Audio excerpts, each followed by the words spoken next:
세례 요한 당시 팔레스타인 전체를 이렇게 통솔하던 사람은 헤롯이었는데요. 헤롯이 아마 AD 4년쯤 죽은 것으로 나와 있습니다. 그러니까 예수님께서 BC 4년 전쯤 태어나셨으니까 한 예수님과는 8년 정도 겹쳐 있는 것으로 이렇게 볼 수 있습니다. 근데 이 헤롯이 죽고 그의 세 아들이 지역을 분할해서 통치했는데요. 그래서 우리가 성경은 분봉왕이라는 단어가 나오죠. 분봉왕. 이게 전체를 권하는 것이 아니라 분할해서 통치하는. 그래서 왕이라고 하기도 참 애매한데 그것은 분봉왕으로 성경 기록되고 있습니다. 네, 그것은 이제 헤롯이 죽기 전에 아들들에게 이렇게 결정해서 이렇게 준비시켰는데요. 나중에 이제 중요한 것은 이제 로마의 승인을 받아야 하잖아요. 근데 그때 승인을 받았던 왕이 누구냐면 로마 황제가 아우구스투스, 우리가 잘 알죠? 아우구스투스. 그 아우구스투스의 본명이 뭐냐면 옥타비아누스. 잘 알죠? 옥타비아누스였습니다. 네, 갈릴리와 베리아는 헤롯 안티파스가 맡았고요. 성이 안티파스가 나오죠? 헤롯 왕 안티파스. 그 세례 요한을 죽인 인물 안티파스가 등장하고 있죠. 그리고 요단 동편은 필립 2세가 맡았습니다. 그리고 유다와 사마리아와 이르면은 아킬리우스가 통치하다가 이후 본디오 빌라도로 넘어갑니다. 그 사이 몇 단계 걸치죠. 아킬리우스에서 문제가 많이 일으켜지자 로마가 이제 친정 체제로 바꿔서 직접 다스리기로 하고 몇 번의 사람들이 거쳐서 이제 등장한 인물이 본디오 빌라도였습니다. 근데 이게 본디오 빌라도가 너무 악랄한 인물입니다. 아직은 간교하고 악랄하고 아직은 뭐 진짜 무시무시한 인간이었습니다. 그래서 백성들이 참 이렇게 좀 고통을 많이 당했죠. 그러니까 이 백성들이 이 로마 체제 속에서 그냥 이 칼로 짓밟힌 당하는 이런 삶을 살아야 되니까 이 백성들이 정체성이 다 무너져 버립니다. 우리도 그렇잖아요. 일제 36년 사이에 참 우리가 많은 걸 잃어버린 것 중에서 가장 가슴 아픈 일은 뭐냐면 민족으로서의 정체성을 잃어버린 거예요. 그렇죠? 우리가 이름만 들으면 유명한 천암세라든지 이광수라든지 참 한국의 어떻게 보면 정말 이렇게 정신적인 지주가 될 만한 사람들조차도 다 친파가 됐잖아요. 심지어 박정희 대통령조차도 일제 앞잡이가 돼가지고 일제 사학교를 나와가지고 또 독립군 잡으러 다니고 또 많은 사람들이 우리 한국이 언제 독립될지 모르니까 이대로 영원히 갈 줄 알고 다 일본으로 기하고 이름도 바꾸고 다 일본에서 비붙어서 출세하려고 하고 또 일본 앞잡이 된 노릇하는 이런 서글픈 역사가 있지 않겠습니까? 우리도 그죠? 이게 가장 우리 민족에서 가장 깊은 상처가 있고 역시 지금까지도 백성들에게 얼마나 많은 상처가 남아 있습니까? 해방됐지만 아직 여기서 우리 해방이 덜 된 거예요. 지금까지도. 근데 당시 유대 사회도 마찬가지죠. 로마에 비붙어서 살아간 사람, 대표적으로 꼽는다면 세리 삭개와 그런 사람이었지 않습니까? 이제 세리로서 이스라엘 사람들에게 세금을 걷어가지고 로마에 바치고 로마에 비붙어서 살아가는 이런 사람들. 그러니까 로마 사람들 생각할 때는 자기한테 필요한 인물이지만 이스라엘 사람 생각할 때는 아주 그냥 치졸한 인간, 아주 멸시, 천시의 대상이지 않겠습니까? 이런 갈등들이 그 사이에 있었던 거예요. 그러니까 국민들이 자기 정체성이 다 사라지고 없는 거예요. 이게 굉장히 심각한 문제를 그들이 겪고 있었습니다. 근데 거기다 또 어떤 문제가 있었냐면은 백성들은 그 유대 종교의 기득권층의 눈치를 봐했습니다. 정치적에서는 유대 사람들이 로마의 통치를 인정하되 한 가지 자존심이 남아있는 게 뭐냐면 유대교회만큼만 허용해달라는 거였어요. 그 유대교를 허용한 조건으로 지금 유대교와 로마가 좀 결탁한 거잖아요. 사실 어떤 면에서 그게 좀 치졸한 결탁일 수 있습니다만은 그만큼 유대 사람들은 나라의 국권은 포기해도 자기 유대교는 포기할 수 없다는 그런 명백한 뭔가 있었겠죠. 그런데 실제로 그렇게 보면 참 이들이 참 대단한 인물처럼 보일지 모르지만 또 한편에 가보면 뭐냐면 유대교를 감싸고 있는 기득권층들이 자기들의 기득권을 지켜내고 싶은 거예요. 우리가 지금 정권이 이렇게 힘든 게 뭐냐면 우리 대통령 앞둬놓고 기득권 싸움이잖아요. 누가 이 대한민국의 기득권을 우리가 차지할 것인가. 이쪽 세력의 집단과 이쪽 세력의 집단이 서로 기득권을 싸우면서 또 각 집단마다 자기 속에서 또 이렇게 싸우면서 기득권을 차지하려는 것들 때문에 이것 때문에 참 치열하게 다투고 있지 않습니까? 이 기득권을 포기하면 자기 세계 다 무너지는 거죠. 유대교 사람도 유대교 지배층들이 자기 기득권을 포기하면 자기들이 무너지니까 자기 기득권을 끝까지 지켜내려고 아주 악착같이 이렇게 눈치 보면서 아주 정치를 펴나가는 거죠, 사람들이. 근데 그 기득권층 밑에서 살아가는 백성들 어떻겠습니까? 그들의 눈치를 봐야잖아요. 그 잘못 걸리면 그들의 눈치에 의해서 잘못 배제되면 그 사회에서 살아남기 힘든 거예요, 또 이렇게. 그러니까 그 살아가려고 그들의 눈치를 봐야 되고요. 그러다 보니까 실제적으로 당시 시대 유대 사람들은 실컷 일해도 살기 힘든 거예요. 왜냐하면 소득의 한 60% 정도는 다 노마로 또 성전세로 하면서 유대교에 바쳐야 되고 노마에 바쳐다 보니까 한 40% 정도만 가지고 살았던 거거든요. 그렇다 먹고 살기인데 다 세금으로 다 뺏기고 나면 뭘 먹고 살아가냐고. 이게 정말 생계 문제가 너무나 심각하니까 인간으로서의 기본적인 자존심마저도 유지하기 어려운 그런 문제가 절박한 문제 생겼습니다. 그런데 그러다 보니까 또 이 상대가 또 시대에 보면 종교적으로 너무 복잡했던 거예요. 그러니까 우리가 성경 잘 알다시피 뭐 사두개파와 또 그 바리새파의 싸움이 일어나잖아요. 또 바울에 의해서 또 부활 문제 놓고 논쟁이 일어날 만큼 이게 또 이 종교가 또 복잡한 거예요. 그래서 한쪽으로는 같은 유대교의 큰 틀에서 유대교라고 하지만 실제는 바리새파가 있는가 하면 또 사두개파가 나오고 또 성경에 나오지 않은 에세네파가 또 있었고요. 그리고 또 유다가 제로땅 출신인데 제로땅들이 또 있었어요. 뭐냐면 이 사람들은 독립운동파 한마디 의식층, 그죠? 민족주의적인 어떤 의식을 가지고 독립운동을 호소했던 그 제로땅이 그때 있었고, 또 한편은 뭐가 있냐면 우리가 잘 놓치는 부분이 뭐냐면 쿰란 공동체 들어보셨죠? 쿰란이라는 게 거기서 나옵니다. 뭐 쿰란 쭌바스에 있는 줄 알고 있으면 쿰란 공동체가 거기서 나오기 시작하면서 뭐냐면 이제 이꼴 저꼴 다 보기 싫다. 우리 따라서 그냥 경건하게 살아가는 어떤 공동체를 만들자 해서 현실을 도피하면서 수도원 운동의 어떤 시초가 된다고 할까요?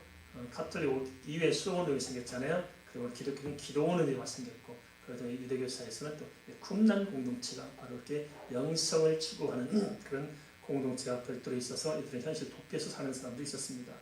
이런 혼란들이 확 생기니까 이게 백성들로서는 이게 분별이 힘든 것들이 어디에 줄을 서야 되느냐, 도대체 내가 영적으로 힘든 거다. 우리는 지금은 어느 정도 이렇게 잘 정리가 되어 있습니다만 말하자면 그렇습니다. 이 세력들이 다 좀 크고 작고 할 뿐이지 다 이렇게 좀 세력들이 비등비등하기 때문에 백성들에서 뭐가 옳으냐 이게 분별이 안 되는 거예요. 말하자면 이게 이단들이 파일치 모르겠어요. 지금 이단들이 이렇게 4분의 1 정도가 한국에서 이단입니다만은 한국에서 다른 종교들 많잖아요. 다른 종교들 많고 백성들은 도대체 무슨 종교가 진짜냐 혼란이 겪고, 기독교 안에서도 이단들이 많은데 이단이 더 좀 앞으로 성장해야 되고 이슬람이 더 이제 팽창해 보세요. 심각한 문제가 다가옵니다. 정치적 혼란이 일어나요. 이게 그렇지? 뭐가 그러냐 도대체 뭐가 옳으냐 그런 혼란이 겪게 될 것입니다. 이런 상황에서 유대 사람들은 뭐가 가장 심각한 문제가 왔냐면 자기 정체성이 다 무너져 버린 거예요. 그죠? 어떤 뭐가 없는 거야 내가 도대체. 그러다 보니까 눈치 안 보고 현실에서 급급하고 정말 어찌할 수 없는 이 다 파괴된 삶, 거기서 내던져진 그런 삶을 살 수밖에 없었습니다. 그래서 자연인들에게 뭐가 있냐면 메시아 대망사상이 있습니다. 메시아를 기다려. 이것도 안 되고 저것도 안 되고 무슨 수가 없으니까 메시아가 오셔서 우리를 좀 여기서 건져주자. 로마에서 건져주고 이 척박한 삶에서 건져주고 우리 좀 살게끔 해야 된다 해서 메시아 대망사상을 가지고 있었는데, 이 메시아 어떤 메시아냐? 우리 영혼을 구하는 메시아를 성경에서 이야기하고 있음에도 불구하고 그런 영혼에 대한 관심을 가질 겨를이 없는 거예요. 왜냐하면 현실이 너무 답답하니까. 그래서 현실적으로 노마를 물리치고 이 모든 해결해서 우리가 이때 잘 먹고 잘 살 수 있도록 하는 그런 메시아가 속히 와야 된다 해서 이스라엘 백성들 속에는 이제 타락된 메시아 사상, 왜곡된 메시아 사상이 밑바탕에 깔린 것입니다. 그러니까 영적인 대 혼란마저 가정하게 되겠죠. 또 거기다가 그래서 예수님 단계도 이런 문제가 부각되는 거예요. 예수님께서 오병의 기적을 일으켜서 잘 먹고 잘 살게 해주잖아요. 먹이고. 그러니까 당시 이스라엘 사람들이 신바람 난 거예요. 이제는 살겠다 해서 예수님 쫓아가잖아요. 근데 예수님 그래도 뭐라 하십니까? 십자가 사건을 이야기하잖아요. 나 죽어야 된다 하니까 이 사람들 다 뒤집어지고 다 도망가요. 다 따라갑니다. 그걸 보고 예수님께서 통탄을 걸치죠. 저들이 나를 따르는 것은 표적을 본 까닭이 아니요 땅을 먹고 배부름이라. 그런데 참 그 절박한 시대 상황을 다 그렇게 성경은 담고 있습니다. 우리가 성경을 이렇게 표면적으로 읽으면 그냥 쉽게 지나갈 수 있겠지만 밑바닥을 다 들여다보면 그 속에 이 백성들의 애환과 이 고통과 이 신음소리가 잘 들리는 것 사실을 우리가 정말 이렇게 가슴으로 볼 수 있습니다. 이런 참담한 시대에 예수님이 오셨고 세리와의 등장해서 예수 그리스도를 증거하면서 구속사의 지표를 열어가게 됩니다. 어느 시대건 정치, 경제, 사회, 문화, 종교적으로 사람들은 혼란을 겪거나 한 이 혼란이 너무 지겨워서 그냥 저쪽 뿌리고 그냥 포기하고 무관심하고 그냥 흘러가는 데 나를 내맡기고 이렇게 살아갈 것입니다.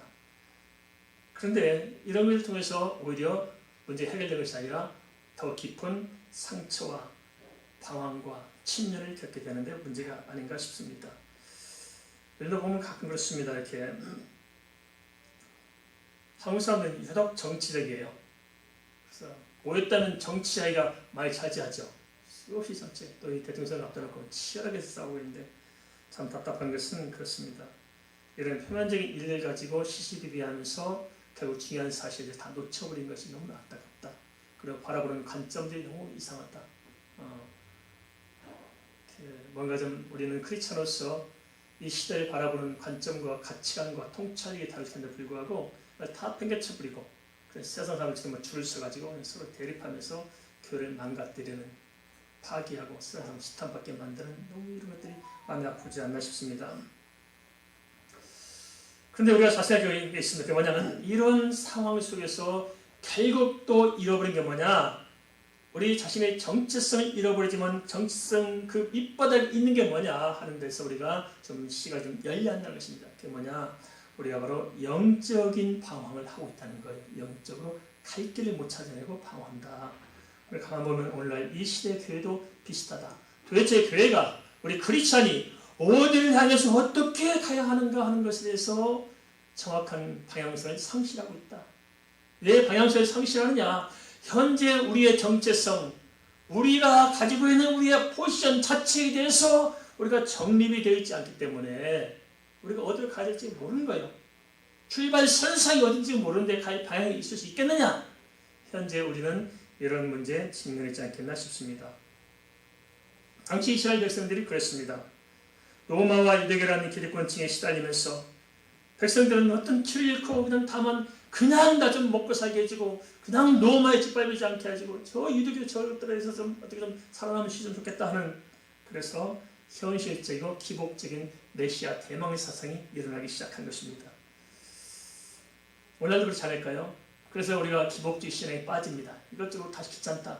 복을 주는 신이 최고 신이지. 그래서 우리는 기복적인 신앙을 가지고 어떻게 살아남아 보려고 하는 것들. 그런데 여기에 편승해서 그것이 마치 성경에 말하는 기독교인인 것처럼 전락시켜서 현실적인 뭔가 좀 이렇게 좀 이득을 취하려는 종교 집단들, 이것은 더 사악한 무리가 아닌가 싶습니다. 요한에 대한 질문이 있었는데요. 그 질문이 바로 이러한 배경에서 나온 것이라는 것을 우리가 알고 좀 성경에 좀 됐으면 좋겠습니다. 요한복음 1장 19절 좀 살펴볼까요? 같이 보겠습니다. 유대인들이 예루살렘에서 제사장들과 레위인들을 요한에게 보내어 내가 누구냐 물을 때에 요한의 증언이 이러하니라. 요한은 유대인들의 기득권을 가진 자들에 의해서 질문을 받습니다. 유대의 기득권자들 입장에 볼 때는 요한은 위험한 인물입니다. 제거해야 될 인물입니다. 왜냐하면 그때 당시 요한에게 모든 사람들이 시선이 집중됐기 때문에 이렇게 자기 자신들이 설 자리가 좁아지니까 어쩌든지 요한을 제거해내야만 되기 때문에 이렇게 시비 걸고 지금 빌미를 찾고 있는 것입니다. 그런가 하면 헤롯 왕 분봉에 있는 헤롯 안티파스가 당시에 있어서 참 심각한 문제에 목숨을 잃게 되고요. 또 총독 빌라도가 있지 않습니까? 그 헤롯 안티파스와 총독 빌라도가 서로 정적했는데요. 서로 입장이 다르죠. 그 헤롯 이쪽 계열은 이스라엘 민족에서 이두메 출신들, 곧 이두메가 뭐냐면 에돔 족속들이 이듬해입니다. 그쪽에서 나와서 이 정치 자체적인 정권을 장악하고 로마 승인을 받은 사람인가 하면 빌라도는 로마가 직접 다스린, 우리 해설을 말하면 지경체제에서 파송한 사람이 총독 빌라도이고 자생적인 일을 할 수 있는 지점들이 헤롯 안티파스라고 그렇게 보면 됩니다. 그래서 서로 패권 놓고 싸우는 거죠. 이렇게 정치 싸우죠. 그런데 언제 둘이 화해하면 예수를 죽이는 데는 이 둘이 화해를 해요. 웃기죠? 악한 것들은 악한 때 연합을 한다는 것입니다. 근데 이런 세계에서 예수님이 또 오셨어요. 예수님께서는 어쩔 수 없이 십자가에 매달릴 수밖에 없는 상황이 된 것입니다. 로마는 이렇게 누가 좀 특출난 인물이 생기면 경계가 대상이 돼요. 왜냐하면 저 중심으로 사람들이 모여지면 로마를 대항하면 문제가 생기잖아요. 정치적으로. 그러니까 제거해야 할 수밖에 없는 그런 입장이고, 이들의 기득권층들은 이들을 제거해서 자기의 이들에게 어떤 기득권을 유지하려고 하는 거고, 백성들은 또 왜 그렇게 예수를 따라갑니까? 그 자기 자신들이 원하는 것들, 세속적인 만족감, 현실적인 메시아를 대항하는데 예수님의 시도에 죽어야 된다니까 실망한 거예요. 유다가 예수를 팔아먹은 또 그런 거 아니겠습니까?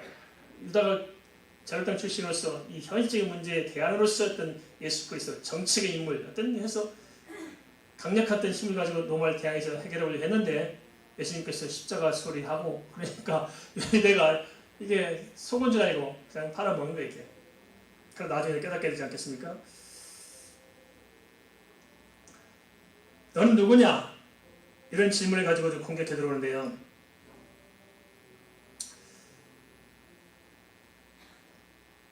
그런데 우리가 봐야 할 것은 뭐냐면, 표면적으로는 유대 어떤 기득권층들이 자기 기득권에서 요한을 쓰러뜨려 덤비는 것처럼 볼지 모르지만은 우리는 그 배우를 볼 수 있어야 됩니다.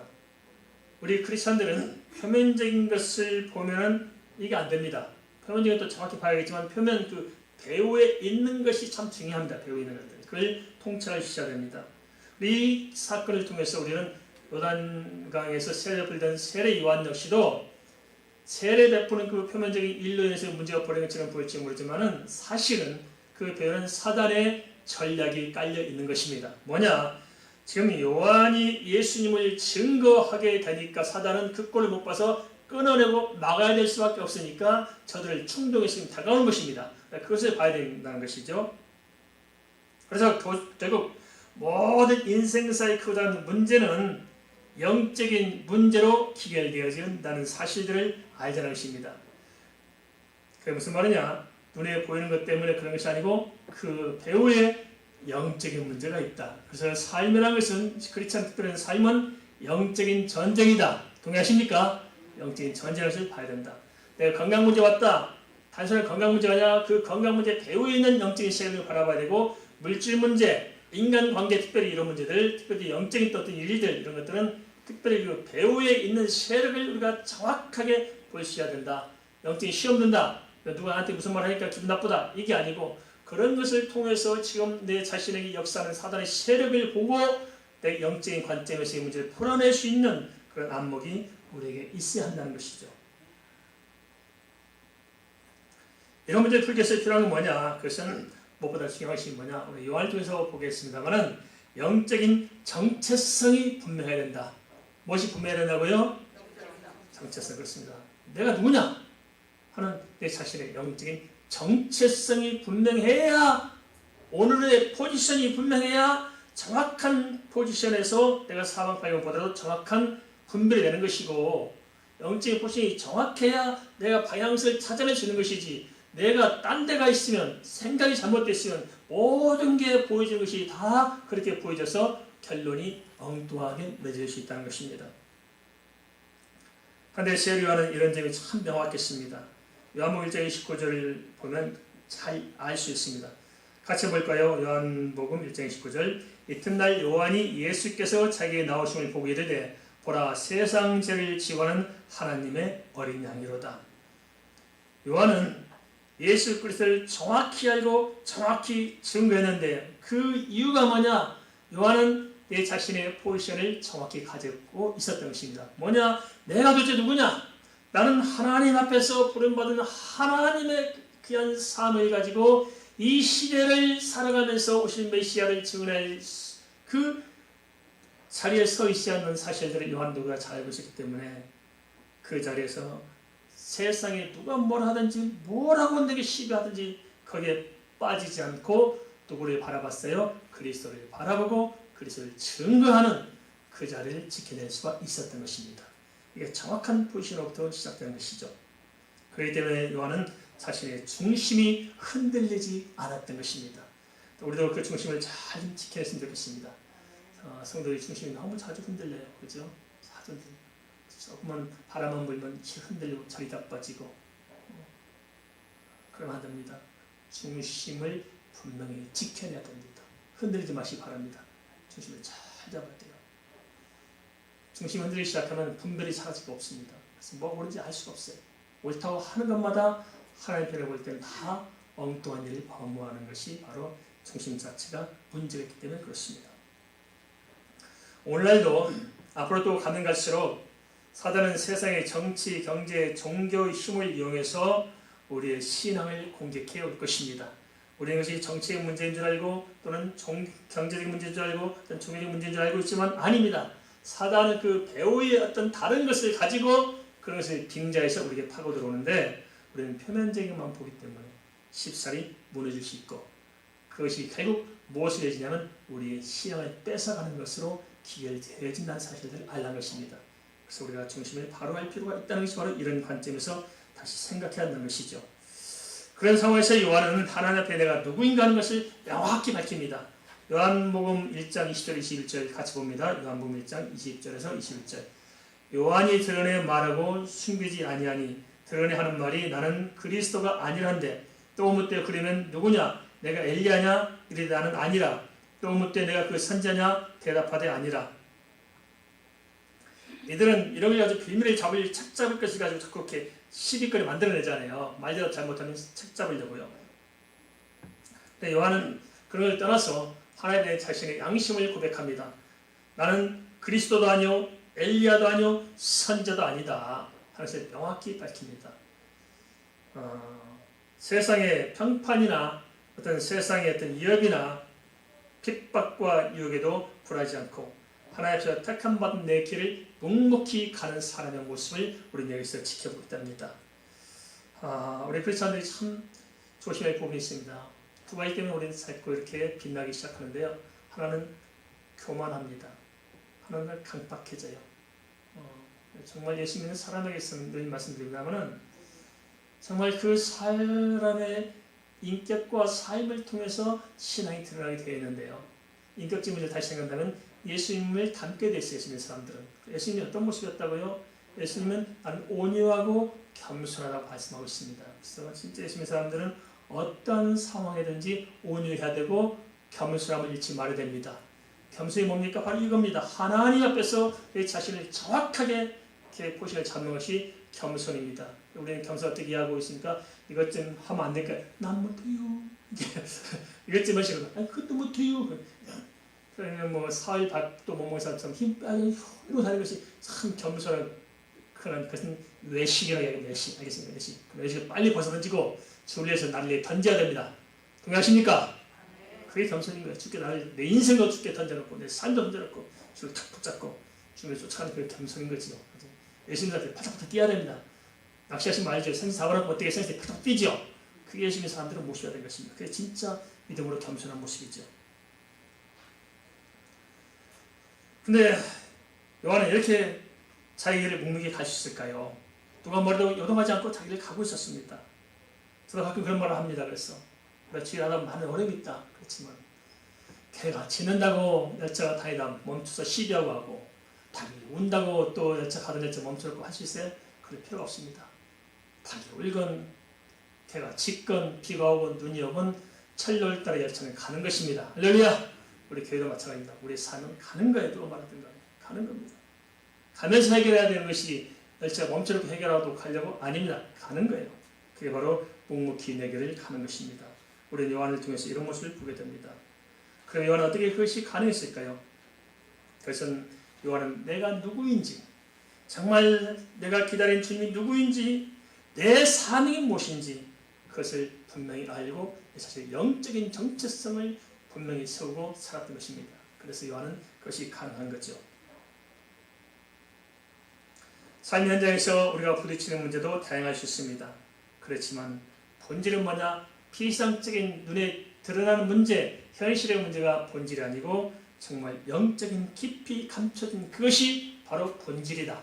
그래서 우리는 영적인 시각을 가지고 그 뿌리에 감춰진 본질을 봐야 됩니다.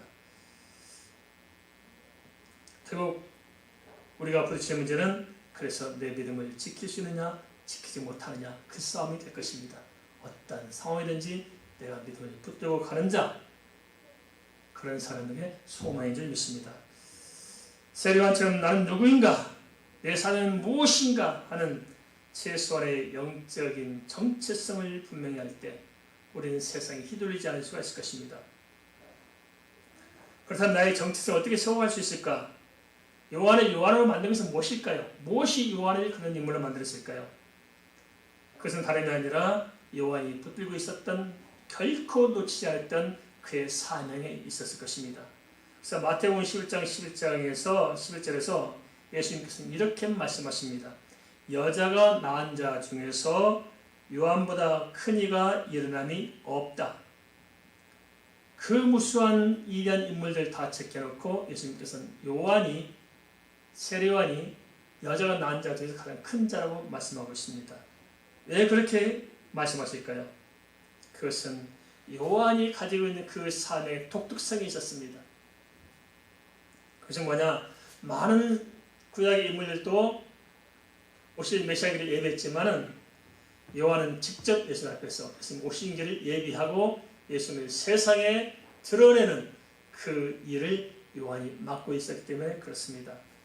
그러한 요한의 사명이 요한을 하나님 때 존귀한 자로 세우셨고 세상에서 요한이 돋보인 존재로 세워낼 수 있었던 것입니다.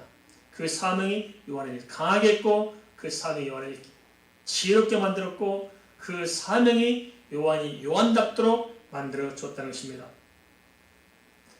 요한복음 1장 22절에서 23절 말씀을 좀 이어서 보도록 하겠습니다. 요한복음 1장 22절 23절 말씀. 또 말하되 누구냐? 우리를 보내 이들에게 대답하게 하라. 너는 내게 대하여 무엇이라 하느냐? 이르다는 선지자 이사야의 말과 같이 주의 길을 곱게 하라고 광야에서 외친 자의 소리로라 하니라. 요한은 자기를 뭐라고 말하고 있습니까? 자기를 그냥 광야에서 외친 자의 소리라고 말하고 있습니다. 그런데 대부분 사람들은 그렇게 말하려 할 것입니다. 나는 대단한 사람이다. 나는 불의 사자다. 이럴 거예요. 어느 기도 밑에 가다 보니까 포스터가 붙여 있대요. 어디 다른 집회한다고. 금식 기도를 3번이나 한 불의 사자 써있대요. 불의 사자. 무슨 불의 사자가 무슨 말이냐? 불타 죽는 사자냐? 사람에게 불의 사자가 있어요? 우리 이런데 너무 현혹됩니다. 우리는 그런 것을 가지고 뭐 계급화, 무슨 별 붙인 것처럼 이렇게 붙여놓고 포장하는데 얼마나 하나님 보시기에 가증스러운 것일까요? 우리는 겸손하고 낮아져야 됩니다. 여러분 뭐라고 했습니까? 자신을 광야에서 외친 자의 소리라고 증언합니다. 이것은 무엇을 의미합니까? 주님을 증언하는 사명만이 있을 뿐이지 나 자신의 실체는 부인하고 있습니다. 나는 아니다. 내게 중요한 것은 주님이지 내가 아니다. 우리 늘 이 싸움에서 우리가 항상 부딪히게 됩니다. 나냐 주님이냐. 정말 내 인생의 존재 의미와 내 인생의 존재 가치와 내 인생에 나가는 방향 속에서 나냐 주님이냐. 우리는 뭘 붙잡고 살아가고 있습니까? 주님을 붙잡고 살아가세요? 나를 붙잡고 살아가십니까? 여기에 따라 우리 정체이 달라질 수 있어요. 우리는 말은 주님이라 하면서도 끊임없이 내 자신의 자아를 붙들고 우리는 신음하고 있지 않습니까? 이걸 놓아버리고 나는 어떤 존재든지 그것이 아니고 주님을 바라보고 주님이 전부가 되고 주님 내 안에 채워져 있을 때 나는 무가치하고 의미 없을지 모르지만 그 주님으로 말미암아서 나라는 존재는 돋보일 수밖에 없을 것입니다. 내 사명이 나를 만들어가는 것은 그 사명이 주님이시기 때문에 그렇습니다. 즉 예수의 사명이 나를 만드는 것입니다. 믿습니까? 그래서 오직 우리는 예수를 살게 됐습니다. 오직 믿음으로 살게 됐습니다. 믿어야 주님 안에 은혜를 누릴 수 있고, 믿어야 우리는 은혜 받을 수 있고, 믿어야 우리는 강할 수 있고, 믿어야 세상을 이길 수 있고, 오직 예수가 나를 통해서 영광이 드러나야 내가 사는 것이죠. 내가 앞서가지고는 아무것도 아닙니다. 그래서 우리는 나는 의미가 없다. 내가 어떤 존재인지 뭔지 그것이 아니고 내 안에 예수가 채워질 때 나는 더불어 위대한 사람, 가치 있는 사람, 의미 있는 사람이 될 수 있는 것입니다. 믿습니까? 근데 이게 실제적으로 그렇더라고요. 한 번씩 이렇게 하니까 이거 뭐 좀 사전적인 논리다. 그것이 아니고 실제 그렇습니다. 저도 제 많은 또 동역자도 있고 친구들이 있습니다만은 제 친구들 중에서 가장 존경하는 사람이 있습니다. 주일 말씀하면서 이렇게 좀 개인적인 이야기가 좀 죄송스럽습니다만 저렇게 예화나 이야기 안 하잖아요. 한 번만 좀 말씀드리면 우리 박철로 선교사를 가장 이렇게 존경합니다. 친구들 중에서는 박철로 선교사를 왜 존경하냐면은 그런 철저히 기도의 사람입니다.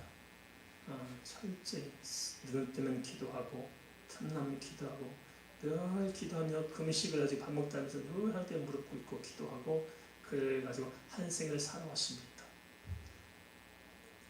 그래서 제가 또 박철로 선교사 저하고 너무 달라요. 다 맞는데 둘이 친구 될 수 없는 사이라는 거예요. 아무 성격이 달라가지고. 근데 제일 친해요. 박철로 선교사 저를 제일 좋아하고 저도 그걸 좋아하는데 제가 보면 세상에 보면 내설 게 아무도 없어요. 성질도 고약한가 보다 보면 좀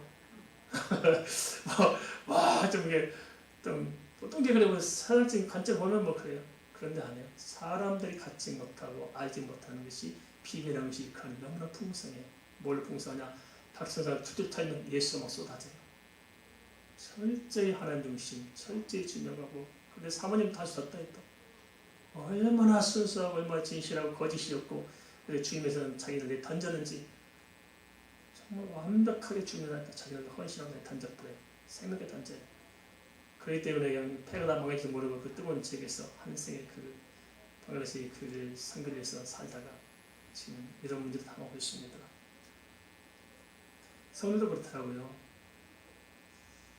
하모스에 제일 존경받는 성도도 있어요. 누가 존경받을까요? 묵묵히 기도하며 자기 삶을 감당하는 사람이 교회 안에 참 존경받습니다. 그러죠? 스펙이 좋아서 존경받습니까? 아니에요. 뭔 필요가 있겠어요? 인간들 스펙 아무 소용이 없죠. 그죠? 우리가 몇만 년, 몇천 년 사는 것도 아니고 그 좀 잘나면 어떠고 못나면 어때요? 아무 상관없습니다. 알겠습니까? 다 그런 매일 필요 없어요. 이게 뭘 스펙, 무슨 스펙이 없는 세상 사람들 같은 것이 다 필요 없어요. 진짜 하나님 앞에서 어떤 모습인가 하는 그 중심, 그게 그 사람을 이다게 만들고 많은 사람에게 감동을 주는 것이고 그런 사람들이 세상을 바꾸는 것이지 스펙까지 한 게 뭐 있어요. 이놈들 다 들어보세요. 스펙 준 놈들이 한 놈들 뒤져보니까 전부 다 그렇고 더럽고 타락한 놈들, 그죠? 도대체 국민들이 대통령 누굴 뽑아야 할지 모르겠는데 다 그놈이고 더럽고 지저분 놈들이라서요, 그죠? 다 사기꾼들이고 도둑놈들이고 이렇게 그런 것들이 대통령으로 나와야 좀 가만히 있지. 기어나와가지고 사람 속속에 이렇게. 정말 존경하는 사람은 하나님의 사람입니다. 믿음의 사람입니다. 나의 자치는 나의 영광은 없고 오직 주의 영광을 드러내고자 살아가는 사람들이 그래서 소중하고 그런 사람들이 위해서 교회를 하는 거 아니겠습니까? 그죠? 그런 사람들이 되기를 바랍니다. 요한에 대한 유대인들의 질문은 치료하게 계속되었습니다. 요한은 나는 그리스도 아니고 엘리야도 아니고 선지자도 아니고 하자 그럼 무슨 자격으로 우리가 세례를 베푸냐고 또 시기합니다. 한데도 요한은 물러서지 않고 자기를 변명한 것이 아니고 그들을 향해서도 주님을 증거합니다. 그것은 요한 속에 있는 것이 뭐냐? 내가 아니고 내가 어떻든 니들이 말은 상관없다. 내게 중요한 것은 예수 그리스도를 증거하는 사명이 중요하기 때문에 요한의 입에서는 또 그 사명을 증거합니다. 뭐라고 하랍니까? 나는 그리스도도 아니요 엘리야도 아니요 그 선자도 아닐진데 어째 너는 그런 사람 아닌데 요한이 대답하되 나는 물로 세를 베풀거니와 너희 가운데 내가 알지 못하는 사람이 섰으니 곧 내 뒤에 오는 그이라. 나는 그의 신발끈을 풀기도 감당치 못하겠노라. 신발끈을 푼다는 무슨 말입니까? 유대사에서는 이렇게 모래가 많잖아요. 그러니까 신발이 더럽고 지저분한 우리처럼 이런 것이 아니고 그 당시 쓰리박스랑 씻고 다니는데 묶어주고 풀어줬는데 발도 씻어주고 하는 그 종들 중에서 아직 낮은 종들 하는 거예요. 그런데 요한은 나는 주님은 얼마나 위대한 분이신지 나는 그 밑에 가서 신발끈을 푸는 것도 나는 감당하기 어렵다. 이렇게 고백하잖아요. 그러면서 그들에게 뭘 말합니까? 그들은 요한 네가 누구냐고 묻는데 요한은 아니에요. 내가 누군지 그것이 중요한 것이 아니고 내가 전하는 예수 그리스도를 들어보라. 그 세상 죄를 지고는 하나님의 어린 아이 오셨지 않느냐. 그 증거를 요한은 앞세우고 있습니다. 나는 그 광야의 진자의 소리일 뿐이지 나는 나서지 않습니다. 내가 없이 주의를 하는 것입니다. 참 이게 참 이게 좀 중요하더라고요. 사역자들 중에서 참 이게 중요해요. 우리 이렇게 뭐 교우장님도 계시고 또 이렇게 또 목자들도 계시고 각기 일 맡은 분 계시지만은 내가 드러나면 안 됩니다. 알겠습니까? 내가 드러나지 않고 누가 드러나대? 주님만 드러나면 됩니다. 할렐루야. 근데 그냥 이런 사람이 존경을 받더라고요. 조금 해놓고 안 알아듣는다고 뭐 시험 들고 뭐 큰소리 치고 뭐 이렇게 그때는 뭐 그러시면 가는 것 같지만 뒤에서는 뭐예요? 인정 안 하지 않아요. 그 사람 나는 다 버리고 어떤 게 주님만 앞세우고 가면은 주님께서 인정할 때 사람을 높여 그를 높이게 하실 것입니다.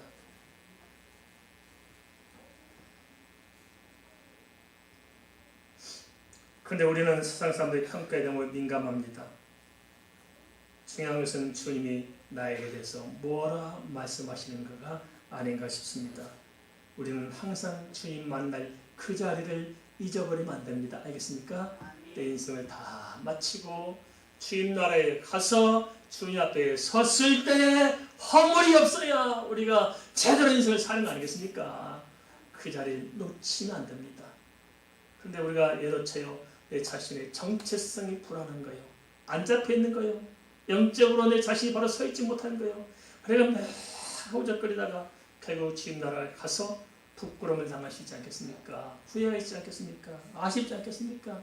이 세상 떠나는 그 자리에서 주 앞에 감사의 찬송이 나오면서 세상을 마감해야 인생을 잘 산 것이지 세상에 좀 빌딩을 더 있으면 어떻고 없으면 어떻습니까? 그죠? 잠시라는 세상에 뭐 세상 것에 의해서 사람들이 이목에 자꾸 흔들리지 마시고 제발 우리가 본질적인 것을 생각하고 우리 자신을 바로 세워 나가십시다. 한국 사람이 참 안 되는 것 같아요. 미국 사람들 교민들이 많이 가 살잖아요. 미국에서 사는 것이 제일 편한 게 뭐냐면 이목에서 자유가 돼요. 이목에서 자유가 돼요. 우리는 다 이목 중심이에요. 결혼식을 하건 장례식을 하건 꽃다발이 몇 개 들어왔냐 이렇게 계산하고 부적을만 들어왔냐 사람만 들어왔냐 생각하고 뭐 이런 것으로 막 보여지기식에 너무 지쳐있고 막 그냥 요즘 뭐 서로 자기 잘난 것을 다 못 보여줘서 안 달라는 사람들끼리 모여가지고 서로 사람 평판을 하고 있고 이거 얼마나 치졸하고 얼마나 가볍고 이게 얼마나 이게 도대체 이게 사람으로서 사랑이 돼요. 이거 정말 하나님 위대한 하나님의 사람으로 창조한 인간이 사람에게 이게 짐승보다 못한 저속한 삶을 사는 거 이게 특별히 크리스찬으로서 산다면서도 똑같은 가치 안에서 우리가 살아간다면 이게 뭐 도대체 예수 믿고 사는 것이 뭐 다를 게 뭐가 있겠냐 하는 것입니다. 좀 달라지지 않겠습니까? 요한은 그냥 자기 자신의 정체성이 분명해서 나는 광야에서 외친 자의 소리라. 나는 없는 거예요. 내가 외치는 자의 소리가 뭡니까? 볼지어다 세상 죄를 지고는 하나님의 어린 양이로다. 주님을 높이고 주님 앞에 나는 무릎 꿇고 주님의 영광만을 바라보도록 사람들에게 이렇게 모여서 그 주님을 보도록 만들어내는 멋지지 않겠어요? 그렇죠? 우리가 그렇게 될 줄 믿습니다. 할렐루야. 그렇게 한번 살아보십시다. 짧은 인생 얼마나 뭘 위해서 무슨 영광을 보겠다고 우리가 내 자신을 지저분하게 만들면서 인생을 살아야 하느냐고요. 좀 가볍게 털어버리고 우리도 광야의 진제 소리도 한번 남아보십시다.